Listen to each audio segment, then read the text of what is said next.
Olá, povo de Deus, a paz do Senhor, boa noite. Que o Senhor Jesus continue nos abençoando. Passando para avisar vocês que estará saindo mais uma ministração da Palavra de Deus, tá certo? Que vocês possam ouvir e ser edificados através dessa palavra, tá bom? E ressaltando para vocês que não é inscrito no canal, se inscreve no canal, ativa os sinos de notificações, tá certo? Para estar ajudando mesmo. Que Deus em Cristo continue abençoando a todos. Vamos à mensagem.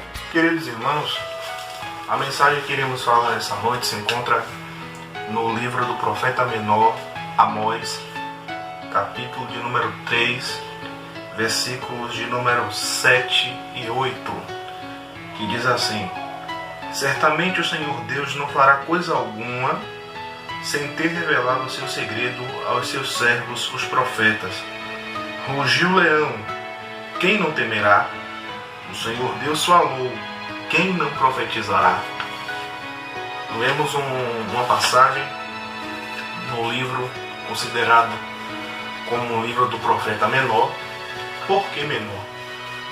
Ele não é menor devido à sua estatura física, mas ele é menor, é considerado um profeta menor por conta de não ter deixado muita literatura, não ter deixado muita biografia na palavra de Deus.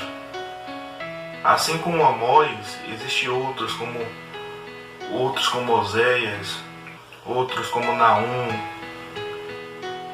que são considerados como profetas menores devido à sua quantidade de literatura, sua quantidade de biografias. Amós, o seu nome ele é derivado da raiz hebraica, o nome Amas, que significa levantar um fardo ou carregar. Portanto, seu nome significa fardo ou carregador de fardos. Amós faz jus ao nome, suportando o fardo que lhe foi devidamente imputado, declarando julgamento ao rebelde Israel. Os títulos latino e grego são transliterados para o português como Amós. Amós era da tribo de Judá, de um local chamado Tecoa, que ficava a 22 quilômetros de Jerusalém. E o seu ministério foi exercido no Reino do Norte, certo? Ele já foi chamado para o ministério profético em sua velhice. E não era um homem pobre, não. Ele tinha uma certa condição, era agricultor, cultivava sicômoros. E, por sua vez, ele que alimentava, abastecia as rotas comerciais da época. E Deus o chamou para o ministério profético. No texto em que lemos, iremos falar um pouco de intimidade. O que é intimidade? Você já parou para observar ou procurar o significado da palavra intimidade? Intimidade no dicionário quer dizer caráter do que é íntimo, secreto, amizade íntima, relações íntimas, viver na intimidade de alguém. Agora, aonde é que encontra-se intimidade nesse texto? Ora, no livro que lemos, em Amós, aqui se trata de uma autodefesa que Amós teve para com o povo quando ele começou a profetizar. Como já havia dito, Deus chamou Amós para o ministério profético em um período de declínio que se encontrava o povo na época, a qual não queria dar ouvidos a ele. E por sua vez, Amós, como profetizava uma mensagem dura, uma profecia trazida dos céus, uma mensagem dura, ninguém o dava ligança, dava credibilidade àquilo que se falava. Aí, por sua vez, no capítulo de número 3, no versículo em que lemos, que é os versículos de número 7 e 8, ele dá uma resposta a esse povo, quando ele diz: Certamente o Senhor Deus não fará coisa alguma sem ter revelado o seu segredo aos seus servos, os profetas. E ele faz uma pergunta que é muito interessante no versículo 8. Ele diz: rugiu o leão, quem não temerá? O Senhor Deus falou, quem não profetizará? Se você analisar esse texto, você vai ver que nele está contido uma pequena mensagem cristocêntrica. Como assim? Ora, quando ele diz rugiu o leão, se você observar no capítulo 1, versículo 2 do livro de Amós, vai estar registrado isso aqui. E ele disse: o Senhor bramará de Sião e proferirá sua voz de Jerusalém, e as habitações dos pastores lamentarão, e o cume do Carmelo secará. Observe, ele disse: o Senhor bramará. Todos nós sabemos que quem brama é um leão. E nós sabemos que o nosso Deus, ele é o leão da tribo de Judá. Então você dá nesse texto essa leitura e observe o que ele diz no versículo 8 do capítulo de número 3 de Amós. Rugiu o leão. Em outras palavras, ele está dizendo: falou Deus, ou disse Deus. Rugiu o leão, quem não temerá? Falou o Senhor Deus, quem não profetizará? Então ele deu essa resposta ao povo, como diz assim: se vocês não estão dando crédito àquilo que está sendo proferido a vocês, eu não vou deixar de falar, porque quem me mandou falar garante isso.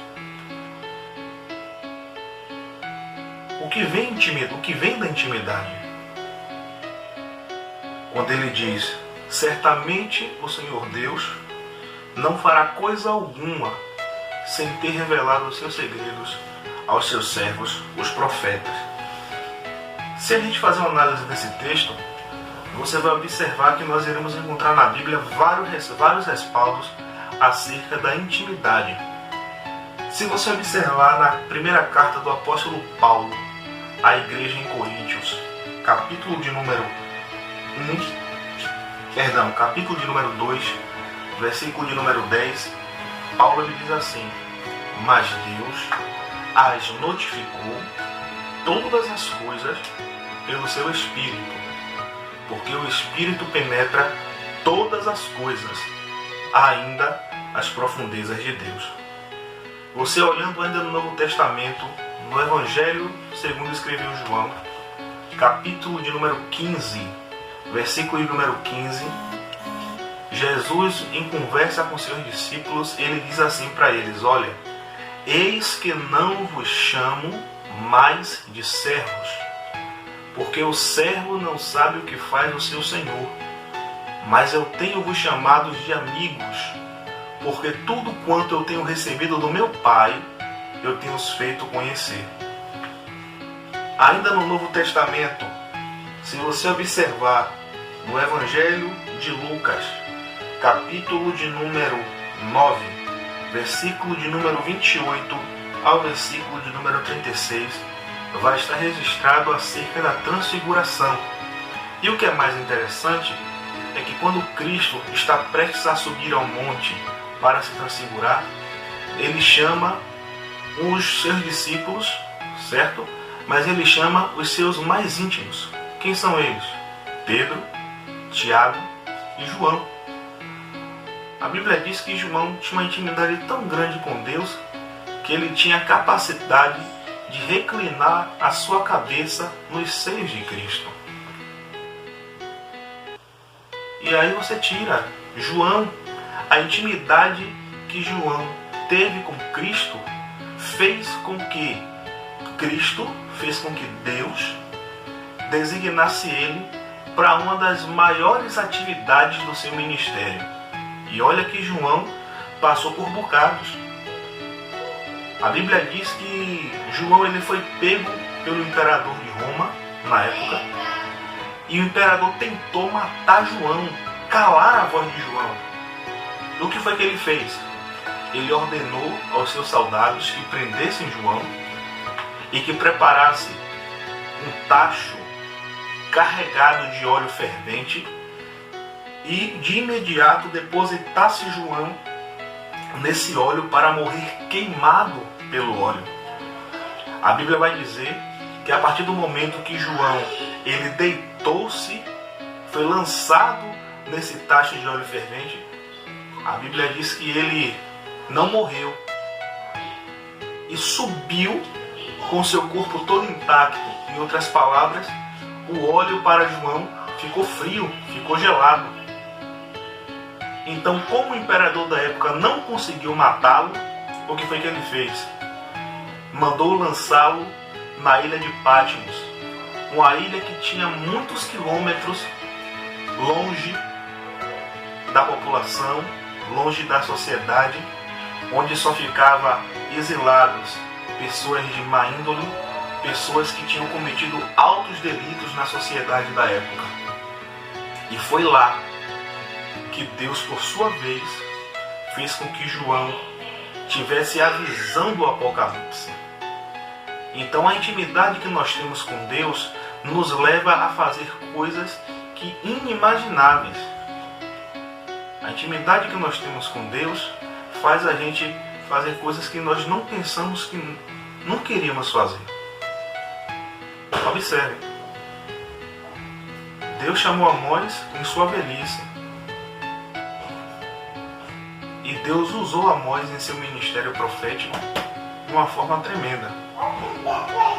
Então, irmãos, precisamos buscar de Deus essa intimidade.